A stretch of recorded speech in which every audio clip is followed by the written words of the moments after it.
आज हम बात करेंगे एड्रिनल ग्लैंड्स के बारे में और उनसे होने वाली बीमारियों के बारे में। एड्रिनल ग्लैंड सब लोगों में पाए जाते हैं। ये दोनों किडनियों के ऊपर पाए जाने वाले एक ऑर्गन होते हैं, एंडोक्राइन ऑर्गन होते हैं, जिनका काम होता है शरीर के अंदर कुछ बहुत इंपॉर्टेंट अहम हार्मोन्स बनाना और शरीर के मेटाबॉलिज्म को रेगुलेट करना। तो एड्रिनल ग्लैंड जो होते हैं दो होते हैं, हर किडनी के ऊपर ऊपरी हिस्से में एक पाए जाते हैं। इसका नाम सुप्रारीनल मतलब किडनी के ऊपर पाए जाने वाला ग्लैंड भी, इसलिए इसका नाम सुप्रारीनल ग्लैंड भी कहा जाता है।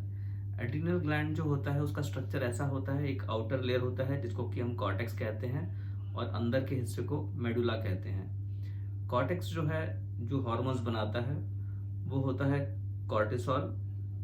जो कॉर्टिसोल होता है वो बॉडी के ग्लूकोज को मैनेज करता है, बॉडी के ग्लूकोज मेटाबॉलिज्म में हेल्प करता है या फिर बॉडी में इम्यूनिटी मेंटेन करने का काम करता है। फिर होता है दूसरा हार्मोन होता है एल्डोस्टेरॉन। एल्डोस्टेरॉन का काम होता है बॉडी में नमक और पानी की मात्रा का बैलेंस करना और बॉडी में ब्लड प्रेशर को मेंटेन करना। इसके अलावा जो होता है सेक्स हार्मोन्स होते हैं, जैसे कि DHE है, EA। इसका काम होता है बॉडी के अंदर जो सेक्स ऑर्गन्स हैं उसकी डेवलपमेंट और फंक्शन, और इसके अलावा जो बॉडी के अंदर जो सेक्स करेक्टर्स डेवलप होते हैं उसको मैनेज करना।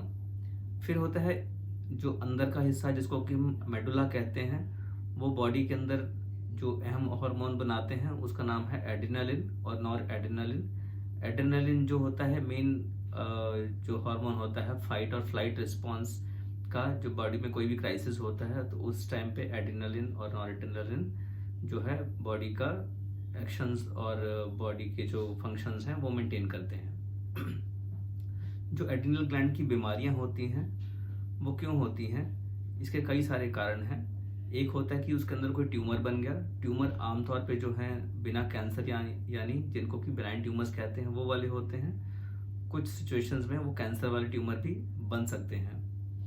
कैंसर वाले ट्यूमर प्राइमरी एड्रिनल के अंदर भी हो सकते हैं या फिर वो दूसरे अंगों से एड्रिनल के अंदर आ सकते हैं, जिसको कि मेटास्टैटिक ट्यूमर्स कहते हैं। इसके अलावा वहाँ पे इन्फेक्शंस जैसे कि ट्यूबरक्लोसिस हो गया या कोई भी दूसरा इन्फेक्शन। इसके अलावा ऑटोइम्यून डिजीजेस होती हैं जिसकी वजह से वहाँ पे हॉर्मोन्स का ज़्यादा बनना या कम होना हो सकता है। तो मेनली दो प्रकार की बीमारियां होती हैं। एक होती है कि हार्मोन्स की एक्टिविटी ज़्यादा हो गई जिसको कि हाइपर एक्टिविटी कहते हैं, या फिर हार्मोन्स की कमी हो गई जिसको कि हाइपो एक्टिविटी कहते हैं। हाइपर एक्टिविटी मतलब ज़्यादा हार्मोन सेक्रीशंस की वजह से मेनली जो बीमारियां होती हैं वो है Cushing syndrome, hyperaldosteronism, adrenogenital syndrome या फिर फियोक्रोमोसाइटोमा। जो हार्मोन्स की कमी के कारण बीमारियां होती हैं उसमें होता है अहम एडिसोनियंस डिजीज या एडिसोनियंस क्राइसिस या फिर कंजेनिटल एड्रिनल हाइपरप्लेजिया।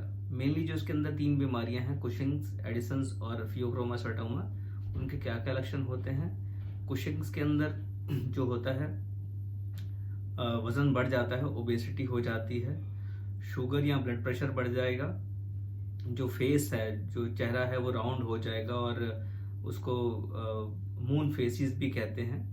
मसल्स की कमी हो जाएगी, मसल्स जो हैं वीक हो जाएंगे, मसल्स वेस्टिंग कहते हैं जिसको, और शरीर पे कुछ जो है पर्पल निशान आ जाएंगे जिसको कि स्ट्रीक्स कहते हैं या फिर अल्सर भी बन सकते हैं। दूसरा होता है एडिसन्स डिजीज। उसके अंदर जो है शरीर के अंदर कुछ बदलाव आते हैं, जैसे कि शरीर का जो स्किन का कलर है वो डार्क हो जाते हैं, पिगमेंटेशन होता है, ब्लड प्रेशर कम होता है, शुगर कम हो सकती है, वजन कम हो सकता है, थकान रहती है, स्टमक अपसेट हो सकते हैं, शरीर में नमक की कमी मतलब सॉल्ट की कमी हो जाती है जिसकी वजह से नमक खाने का मन कर रहा होता है, क्रेविंग हो रही होती है जिसको कि सॉल्ट क्रेविंग कहते हैं।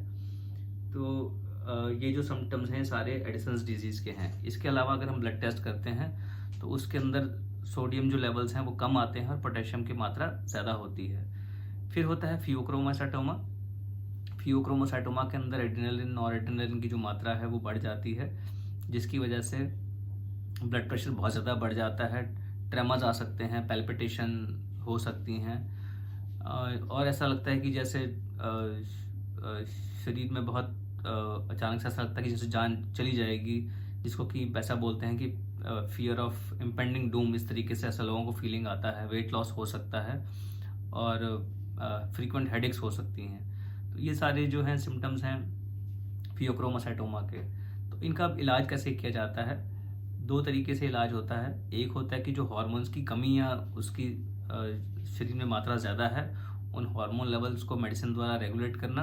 और दूसरा होता है कि अगर उसमें कुछ ट्यूमर बन गया है, गांठ बन गई है, जिसकी वजह से हार्मोन ज़्यादा बन गए हैं, जैसे कि फियोक्रोमोसाइटोमा है, तो उसको हम दूरबीन द्वारा, लैप्रोस्कोपिक सर्जरी द्वारा, की होल सर्जरी द्वारा वो एड्रिनल हम शरीर से निकाल देंगे, तो बॉडी के हार्मोन्स रेगुलेट हो जाएंगे।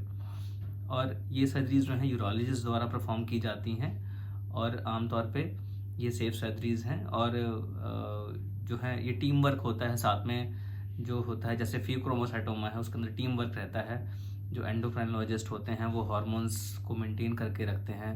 ऑपरेशन के दौरान जब एड्रिनल ग्लैंड को सर्जरी चल रही होती है उस टाइम पे बॉडी में हार्मोन लेवल बहुत बढ़ जाते हैं और ब्लड प्रेशर क्राइसिस हो सकता है, तो एनेस्थीसिया टीम रहती है या फिर क्रिटिकल केयर टीम रहती है। तो ये सब टीम वर्क हो करके ये सब जो बीमारियां हैं, एड्रिनल के ट्यूमर्स हैं, उनको हम सेफली रिमूव कर सकते हैं। इसके अलावा जो नॉन कैंसर वाले जो ट्यूमर्स हैं जैसे कि एडिनोमा है, वो सब जो है लेप्रोस्कोपिक द्वारा भी रिमूव किए जाते हैं।